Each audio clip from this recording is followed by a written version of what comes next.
Hello and welcome to another edition of Coffee Talk with immigration attorney Brian D. Lerner. We are talking today about the basics of a deportation hearing. Now, just so you know, the word deportation hearing has been changed to removal back in '96, but still yet it's used interchangeably. And it is a very scary process for most people to go through a deportation hearing. In fact, I don't think I've ever met someone who wasn't scared to go through it. But if you know what you're doing and you know how to fight it, then it not only is possible to win a deportation, but if you don't win, it's possible to appeal it, and then you can appeal it again, and sometimes you have to win a few of these battles in order to win the war. But basically, the way that it works is normally there's something that's going to flag you to be put into deportation proceedings. That could be either coming into the country with a green card after you've committed some crime years earlier and they run your green card through and it shows the crime. It could be being at the wrong place at the wrong time, for example, being at work and ICE coming and doing a raid, or being at your home. It could be getting pulled over by the police for a broken headlight. There's all kinds of reasons why you would eventually or could be put into deportation.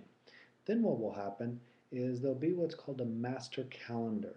Now that's the first hearing, and when you go to the deportation courtroom, you will find that there's barely enough room to sit, let alone stand. So you will go up there, and assuming you have an attorney who knows what they're doing, they will then have the necessary procedures in order to allow you to go tell what it is that you're going to do. The master calendar is like a roadmap of the whole case. When I'm representing a client, I let them know if we're going to be doing adjustment and or asylum, if we're going to do cancellation of removal for lawful permanent residents or non-permanent residents, withholding of removal, convention against torture. There's a lot of different kinds of relief that one may apply for. Then the next hearing, depending on what happened, will be usually a contested hearing. And normally, for example, if you have any convictions, you never want to admit them in a removal hearing.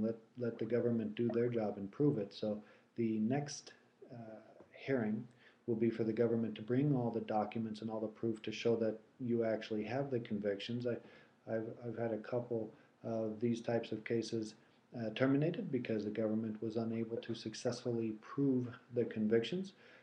But then from there, the next hearing will be a filing date. That's where you prepare all of your packages, whether it's asylum or cancellation, whatever it is.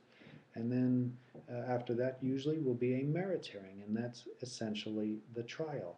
And the trial is where you bring the witnesses, you bring expert testimony, and normally in a merits hearing, it will go a few hours, depending. You'll be, your clients will be cross-examined, or you'll be cross-examined, and then at the end of the day, the judge will make a decision or set it over to make a decision at some other point. Now, if you win, great. You'll ultimately end up getting the green card. If you lose, don't lose hope. You have 30 days to appeal it to the Board of Immigration Appeals, at which point you can present the brief and everything necessary to try to win. If at the Board of Immigration Appeals or the BIA you lose, you can then do a petition for review within 30 days from that up to the Circuit Court of Appeal, depending which part of the country you're in will depend on which Court of Appeal.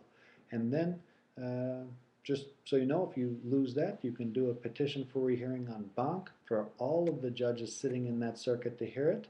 And then otherwise, if that doesn't work, then you are actually able to do a writ of certiorari to the U.S. Supreme Court. So there's all kinds of ways of going up, but what I like to concentrate on first is trying to win the deportation so you don't have to do anything else.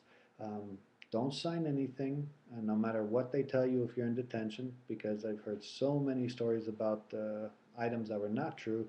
Just say, your attorney told you you're not supposed to sign anything, sorry, and then you go forward so you can argue your case in front of the immigration judge. Okay, more on the coming videos.